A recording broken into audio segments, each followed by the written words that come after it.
spot on. Vic Shapiro routinely exceeded expectations. I did my first comedy colloquium when I was at UCR. I had been doing smaller sets of math jokes at University of Illinois holiday parties, but with the encouragement from Vic, I put together a full hour of material. Vic loved comedy, boy did he ever. And also liked to talk about his overlap with Albert Einstein at the Institute for Advanced Study. So he and I planned a spoof of the now famous vice presidential exchange between Lloyd Benson and Dan Quayle. In the middle of my set, I started saying, I may seem a little bit young for a math professor, but I'm the same age that Albert Einstein was when he, at that point, Vic stood up and loudly interrupted. Hold on, I knew Albert Einstein. Albert Einstein was a friend of mine, and you're no Albert Einstein.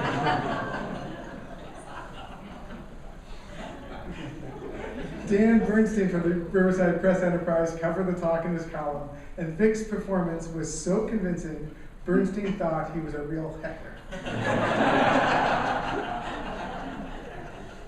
Off the scale acting. After that talk, I realized there was a small but appreciative audience for math jokes. I continued to develop new material, and over the years, I had the pleasure of doing math joke colloquiums all over the country. In fact, the reason I couldn't be here today was due to a previous commitment to give a math joke talk in Illinois. And you should know that I dedicated that talk to Vic Shapiro. Everyone here knows Vic's outstanding scientific accomplishments. His work was deep and lasting. However, Vic was far more than just a brilliant mathematical mind. He was warm and gentle. He was a warm and gentle man who loved deeply, laughed loudly, and touched many. Thanks to Vic, we've all had a chance to feel love and admiration that was off the scale.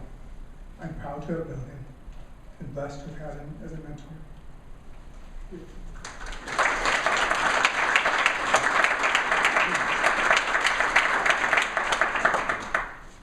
Thank you, Marty.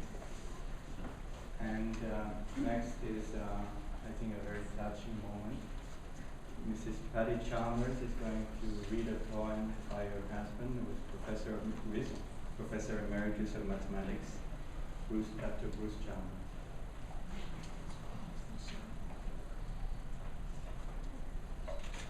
I'm happy to share this with you. Cynthia, where are you?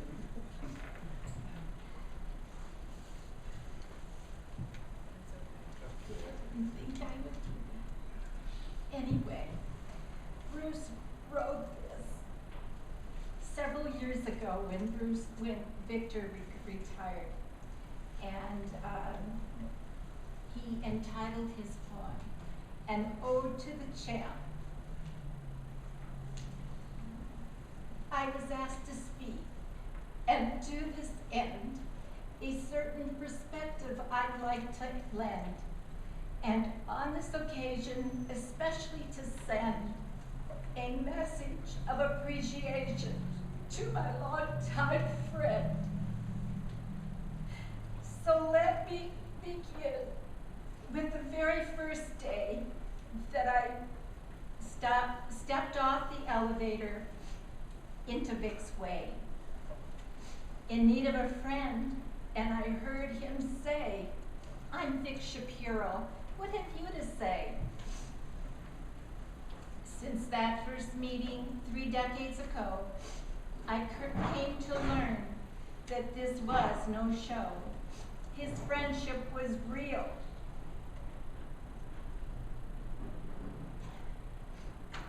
And I came to know the special nature of the man, Vic Shapiro.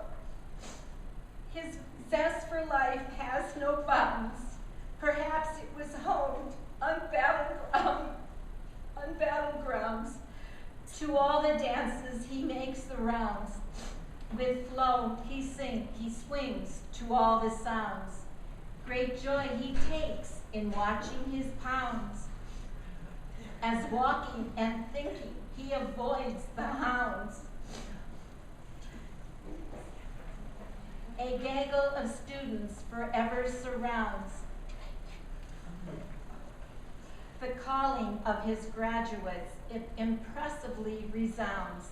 Contreras, Escobedo, Dieterich, Crowlin, Lippmann, Di Fiore, Fessiegel, Reuter, and Watson, Wade Basinger, Holmes, Phillip, and Crittenden, Fay Harper, Hughes Legner, Birch, and McMurrin.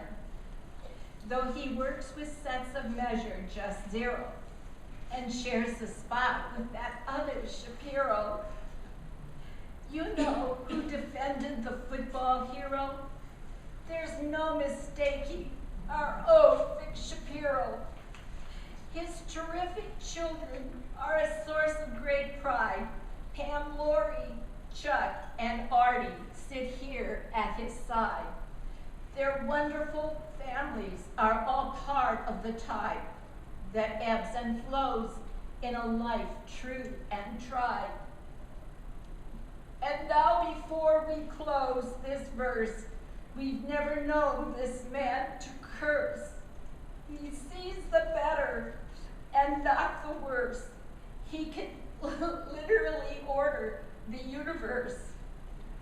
Though his Fourier series sum only to zero, to many he has been an undaunted hero. For family and students, he's always here. Oh, for me, above all, he's my friend, Vic Shapiro.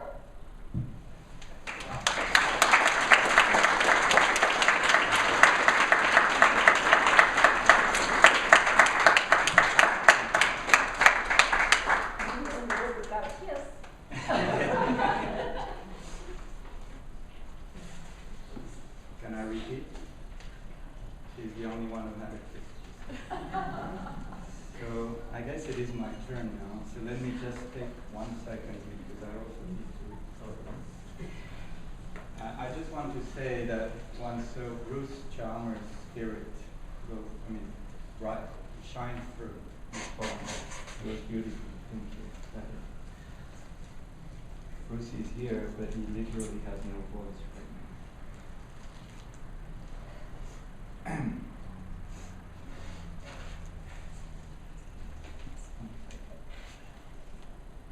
So I broke my own promise that every talk would be no longer than 2 to 3 minutes. It might be a little longer, I don't know, but not that much longer, hopefully. All right, let's get started. So,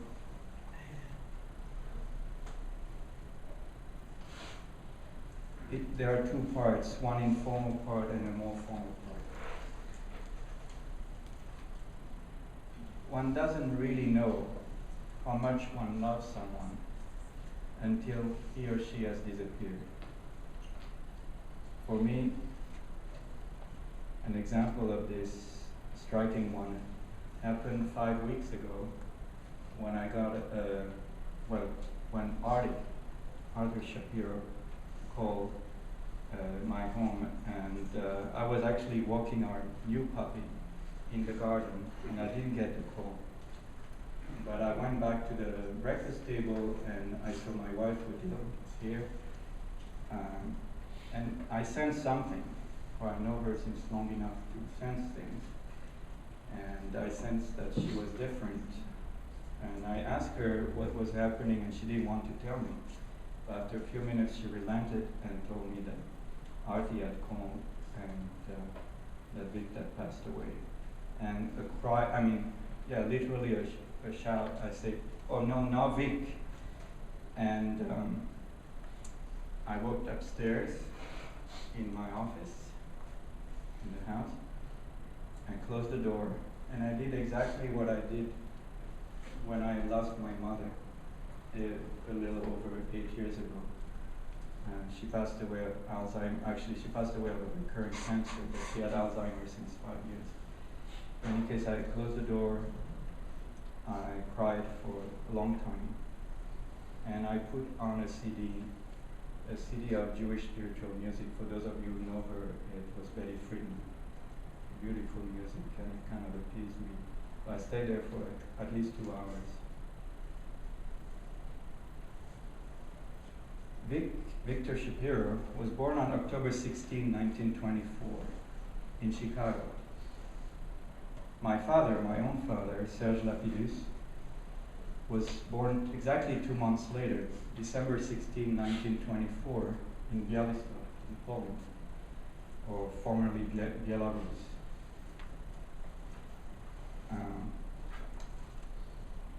Well, Vic was, I don't know exactly how many generations ago, but some of his family, or maybe all of his family, was from Białystok.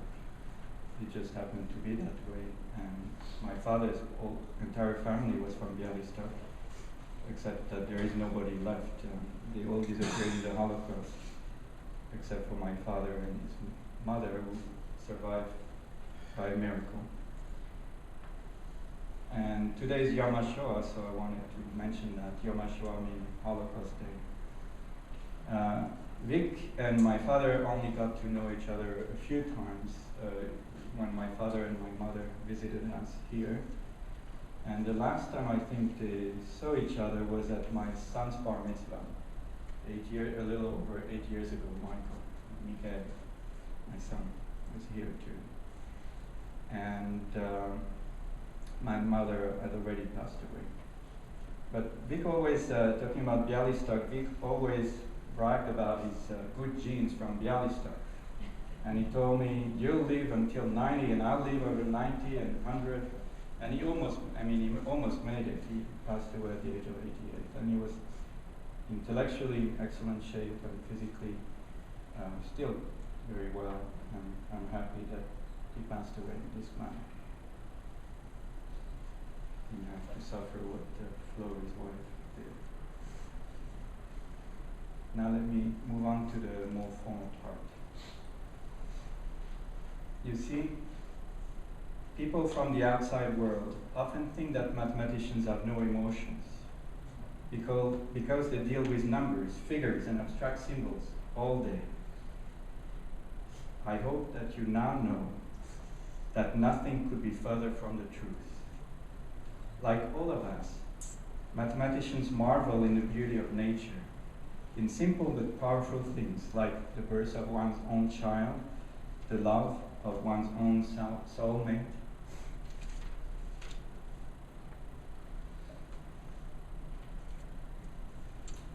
the love of a pet. But in addition to all of that, mathematicians share a very powerful love, the love of a queen, or should I say a king? I don't know, called mathematics. Vic, my friend, my substitute father, you embodied all of that, and a lot more. The enthusiasm, the joy, the optimism, and the obvious happiness and drive. Just as I did against my own father, I revolted against you sometimes. In fact, like my father, you were a child of the Depression. You in the US, my father in Poland, and especially in France afterwards, as a nationless Jew. For example, I could not understand that Flo, your wife, and you would often buy lottery tickets. I would tease you about it. Talk about the minuscule probability that you could win the big prize, or any prize at all for that matter. Nothing could do it. You would smile at me and purchase your lottery tickets in spite of all odds. Vic, I love you for that as well. I cannot talk about you in front of your colleagues, your friends, your students, your family, without also talking about Florence, your companion of many, many years. I think they were married 65 years and probably knew each other since several years before that. And both of you were inseparable. Actually, I don't think I ever saw Vic at a conference without Flo. For my first days here, you have explained me your theory of the supportive spouse, wife in this case, the homemaker, these times are over. But I'm sure that your children, Pam, Hardy, Laurie, and Chuck, greatly benefited from the nurturing of their parents, and of Flo in particular. Let me say an anecdote about Flo. She was a great friend of mine. And last time I really saw her where she could speak and talk, it was a little over a year ago. And that was at Canyon Press Shopping Center. Vic and Flo had just come from their maybe anniversary. And they had gone to lunch to a restaurant. And Vic was about to drive her back to the assisted living facility in Sunrise here in the south. And so Flo had a hard time recognizing me, and Vic was telling her, but you know Michelle, you remember Michelle. And it reminds me exactly what my father was doing with my mother, who has Alzheimer's as well. And he was annoyed, but gently was telling her, you know, remember this person or that person. Anyway, in this case it was Michelle. And she said, oh yeah, I remember you. And then I had just come from the hairdresser that day. I was about to leave for sabbatical for 6 months in Paris, at the Institut des Hautes Études Scientifiques. And so she said, oh, you just went to the hairdresser? I said, yes. She said, you should change hairdresser. So that's it.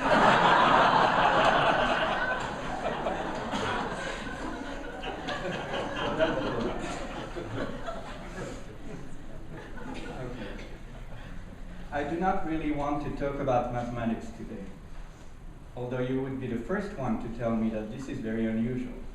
I think we share that passion for mathematics, that's for sure. I simply want to allude to your 1978 faculty research lecture at UCR, the text of which you proudly gave me one day. It is entitled Exceptional Sets and the History of Mathematics. It talks about the other love of your life, Fourier series, and one of its historical motivations, namely the uniqueness problem for trigonometric series, so-called sets of uniqueness. Sorry, I'm going to use some technical terms. And Cantor's brilliant work on this subject, George Cantor. The first non-trivial set of uniqueness discovered by Cantor turned out to be a rather strange and paradoxical set, now called, perhaps unfairly, in fact unfairly, the Cantor set. It is an uncountable set with as many points as the real line, but of measure or length 0. Cantor's discovery led him in part to think more deeply to about the notions of set, uncountability, infinity. In the process, Cantor discovered there is an infinity of infinities, all stranger and richer than anyone before him had ever imagined. It also helped lay the foundations for what is now called set theory, and hence for all of modern mathematics. This infinity of infinities and of ordinals is often referred to as Cantor's paradise. You once referred to it as the greatest mathematical discovery of all time. Vic, my friend, may you rest in peace in Cantor's paradise and in your own paradise. You will continue to live in my memory, in all of our memories, to share our joys and sorrows. While you are enjoying it all, Fourier series, Cantor sets, exceptional sets, partial differential equations, and Cantor's infinite ordinals. So long, my friend. I'm sure that we are not done talking to each other. We will just do it differently from now on. And I would like to end with a dedication which I will make to Flo, your mother and Vic's wife of many years. This was originally a dedication I wrote at the beginning of a book I published with the American Mathematical Society, In Search of the Riemann Zeros, in 2008, I think. But I wrote this dedication in 2007 while my mother was still alive, but in an advanced state of Alzheimer's. And I will change the dedication from my mother, Myriam Giselle Benatar Lapidus, to Flo. To my mother, Florence Gilman Shapiro.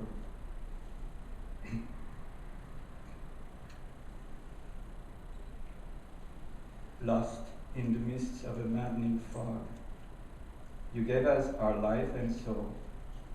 We will never forget you. Thank you.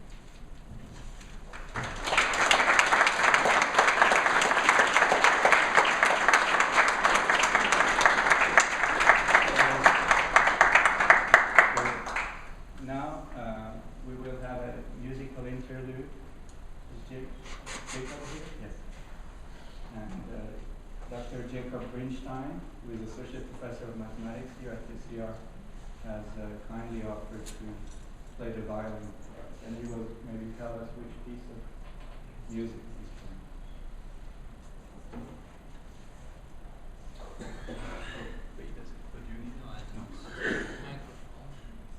Do you want to put it here? No. You don't need to. This farce was.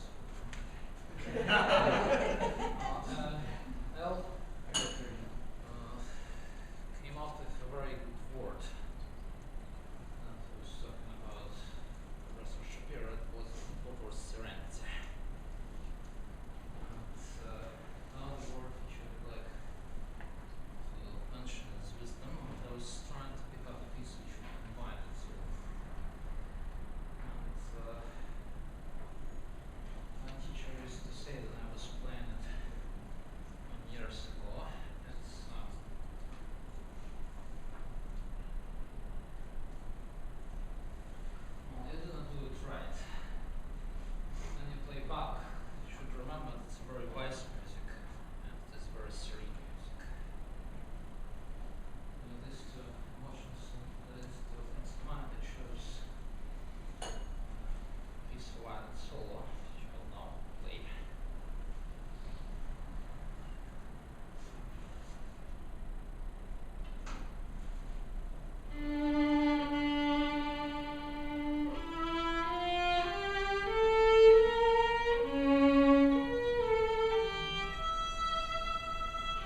now I will pass the microphone to the family, and they will say each a few words, or how many words, how many as you want.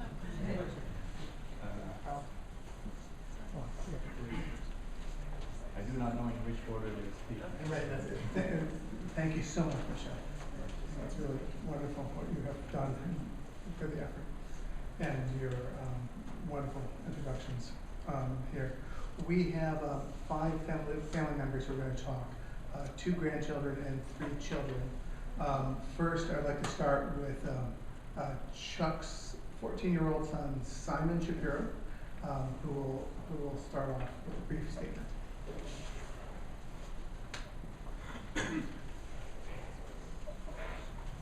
So I wrote a poem for my grandfather Vic, and it's called My Memories of My Grandfather, and I would like to read it to you now. So here we go.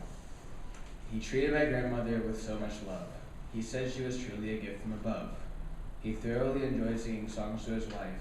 He sang as a result of living a happy life. He always spoke of his days in World War II. Without him, my trips to Riverside would have been blue.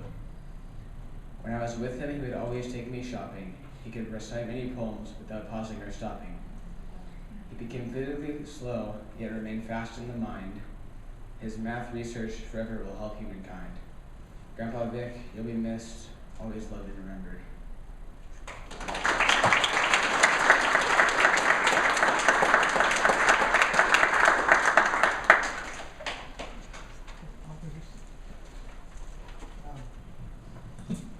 Next is Lori's daughter, Shayna, who was a college student at Stern College. Today we are all here remembering my amazing grandfather. He was a kind, loving, thoughtful, and brilliant man. He always was so happy to see me, made me feel so special and important. We would go on walks and he'd always teach me new interesting facts he thought would interest me. Not only would he listen to me, but he'd remember what we had discussed before. He showed me the importance of having people who truly love you in your life. With my bubby's Alzheimer's, my grandpa had the opportunity to show how important it is to treat people with respect and love, whether or not it can be reciprocated. My grandpa was my role model in many ways, and I hope to be blessed with someone who cares about me as much as he loves my bubby.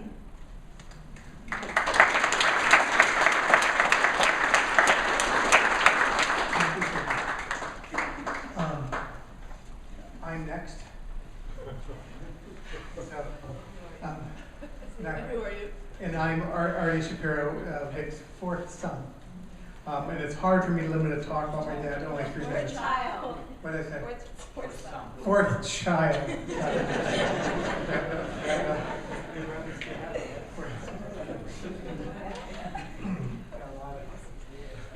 Details. It's hard for me to limit a talk about my dad to only 3 minutes, particularly since he would never have considered limiting himself when talking about his kids or grandkids. So I'm going to mention to you only 3 things, but there are more. Only 3 things that I'll miss. First, I'll miss his laughter. There's nothing better than to be raised by a father who laughs loudly and with heartiness at jokes. My brother Chuck, in particular, had his number, as did Lou Lefton, whose letter I read to you earlier. I think that I used to think that telling jokes was hard and that laughing at them was easy. One major lesson that I learned from my father's life is that this relationship is reversed. True courage is being able to laugh and laugh loudly and to applaud accomplishments and achievements in others. 2, I will miss his profound love for my mom. A few years after they were married, a local Chicago paper ran a picture of them, which is in the program. It's this one right here.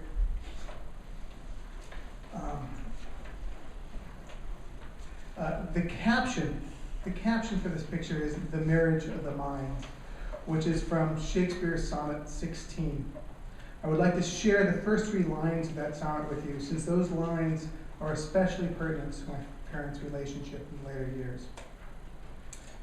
Let me not to the marriage of true minds admit impediments. Love is not love which alters when an alteration finds. Early in their marriage, my parents were represented as marriage of the minds. In recent years, as they grew into a perfect representation of love not altering as my mother's Alzheimer's progressed. I am constantly amazed by the love and caring which my father showed to my mom as she moved further into the grass of Alzheimer's. I'm not sure what I was expecting, but it was truly something to see my dad take over many of my mom's tasks and then take care of her, sit with her, hold her hand, kiss her, sing to her, and treat her like the apple of his eye, even as she slowly stopped recognizing all of us. I think this took more courage on his part than the beachhead in Cebu in 1945. I will always admire the strength of his and hope that my children, my nephews and nieces will always remember the grandparents' devotion to each other.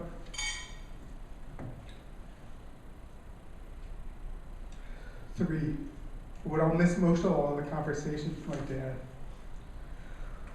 For my academic accomplishments and events I participated in, and my children's accomplishments, and whatever it was, he was the first person I wanted to tell. I know from the conversations I had with my dad that he truly valued his friends, colleagues, and family. And one of the things that people always commented upon was that he never thought ill of people. And I know that he loved you, that he thought so well of you, even in his most private conversations. Always impressed by that. And I find it hard to imagine that here I am with all of these friends of his in an event that he would love so much, and I won't be able to talk to him about this event. And I find this loss the hardest. So, my family and I thank you all very much for coming to this event to honor my father. And I'm going to turn the microphone over to my sister. My sister, that's one of the four children.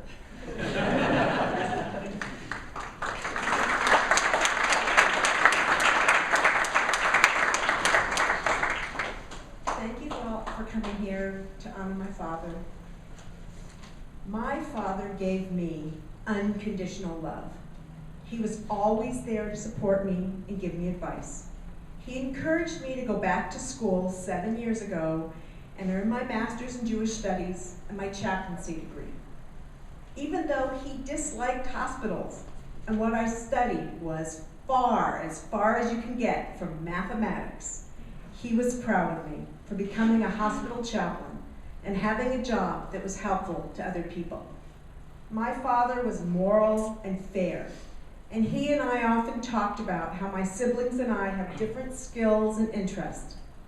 He cherished all of us and appreciated our uniqueness. He loved all 5 of my children. He loved all 13 of his grandchildren. My father was a moral compass for me, a guide on how to live life. From my father and my mother, I learned how to be a loving parent. When my dad was in the pre-op room before his surgery, he told me that if he didn't make it, he wanted me to know that he had lived a great life and he had no regrets. He told me he was lucky, and I told him that I was lucky to have had him as a father. But it was more than luck. I was blessed to have had him as a father, and for this I am filled with gratitude to God. I will miss him, I will honor his memory, and I will always love him. May his memory always be a blessing.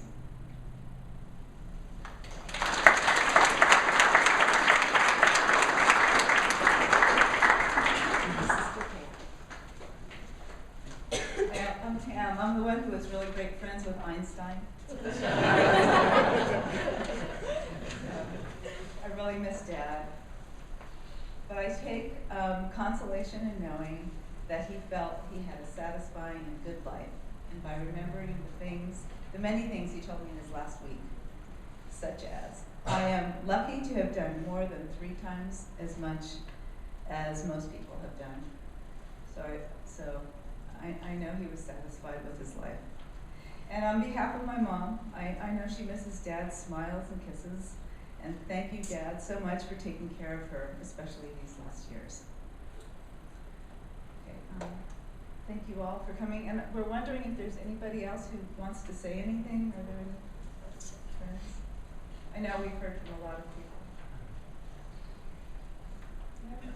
Yes, Ruth? I think it's tough to talk after all of you, but I do want to let you know that in our, well, I think I can say that.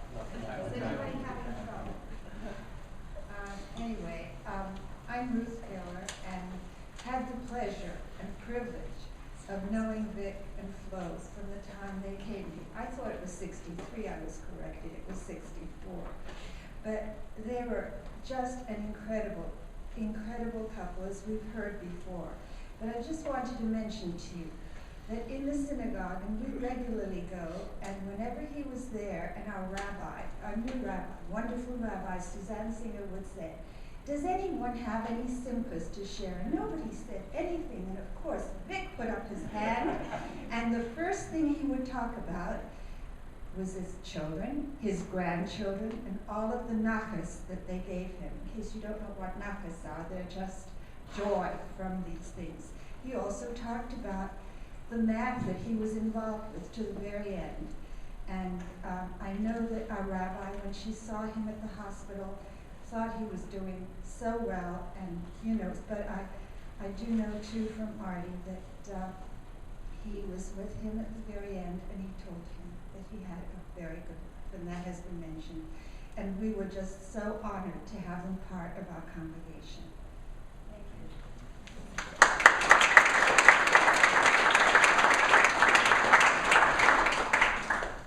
Anyone else? Yes.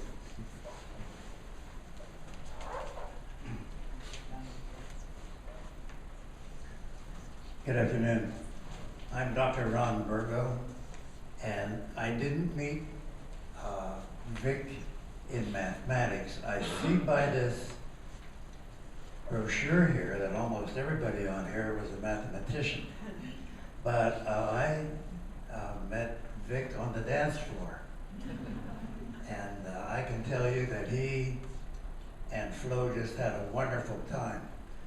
One day I said to him, hey Vic, don't you guys ever stay home? Every time I see you, you're dancing.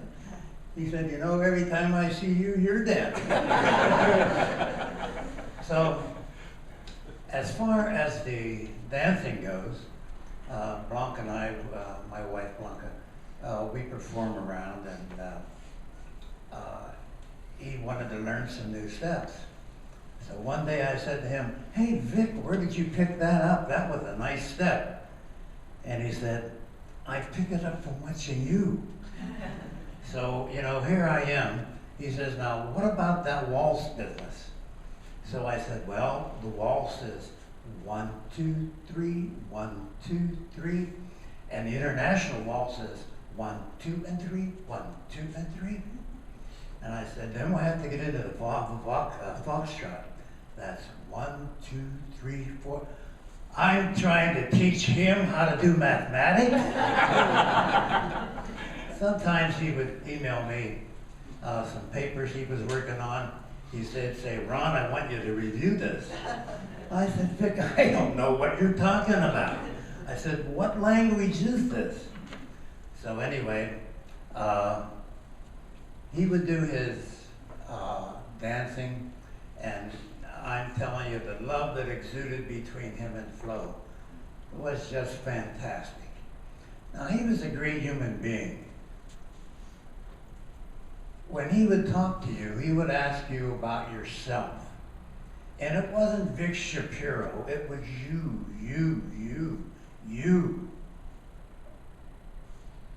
And he made you feel as though you were the most important person in the world.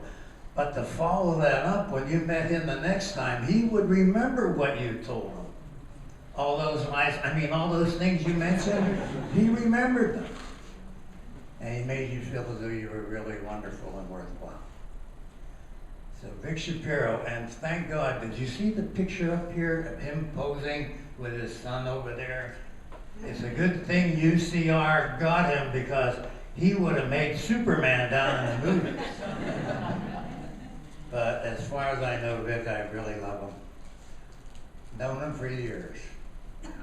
And I can tell you that once upon a time, I think Laura was there then, he said to me, you know, I never met a man I didn't like. And that's the kind of a guy he was. So you heard about him being a great mathematician. He was a great human being, a great father, a great husband, a great grandfather. Almost a great dancer. Maybe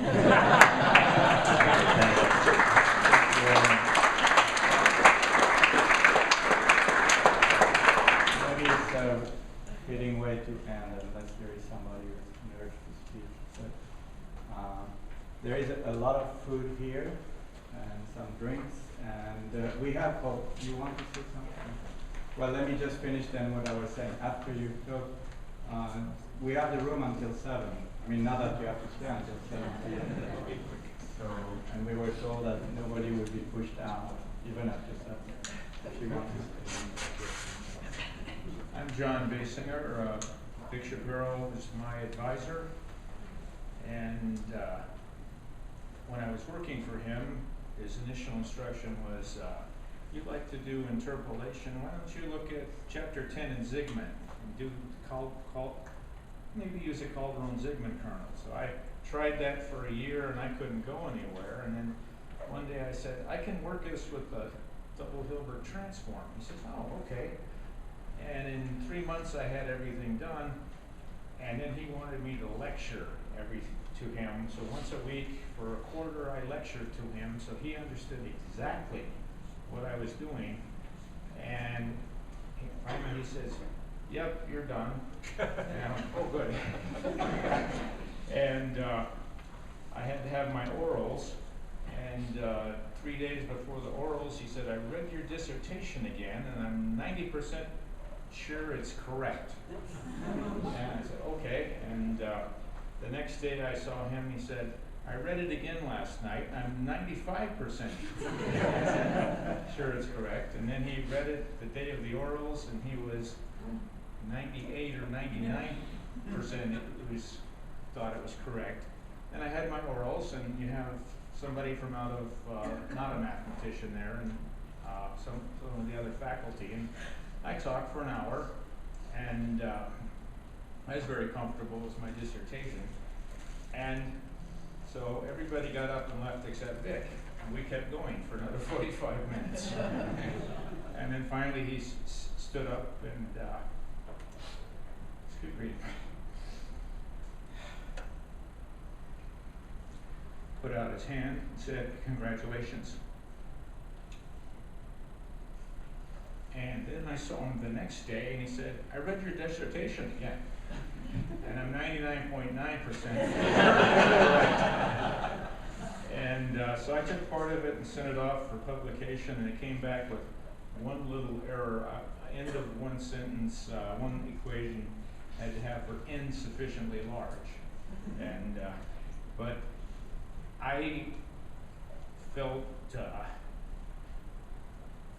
very honored to have worked under Dr. Shapiro. Thank you.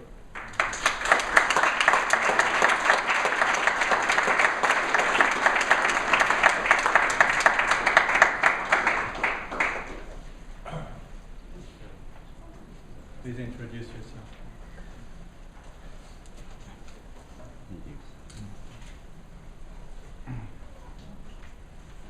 Hi, my name is Randy Sharp. Get in this mic turned on? We can hear you. Can you hear me?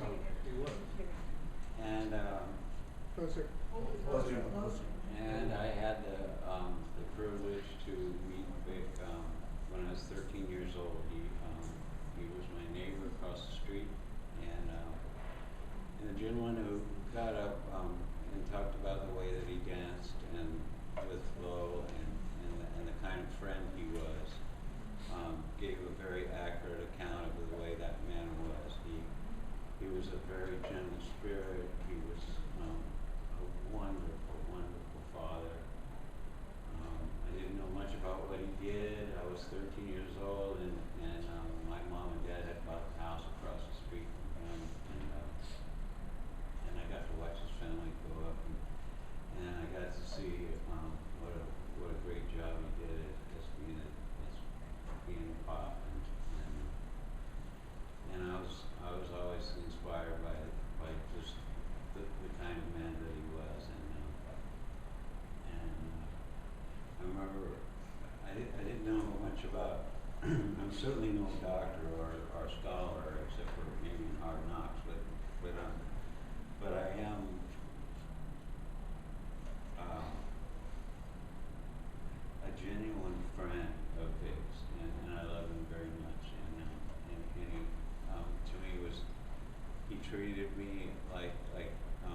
I remember we went to, I'll wrap this up, but I remember one time we went to Marie Callender's and I was explaining to him how I didn't know much about math and how I never understood it even as a youngster in school, and he told me about one of his sons that talked about math, and he said that his son said that he thought that square was a person that dressed funny and that pie was something that someone ate. And I laughed and laughed and laughed at that. And he was just a wonderful, wonderful, warm man and just a great friend to have. And I'm blessed to have known him.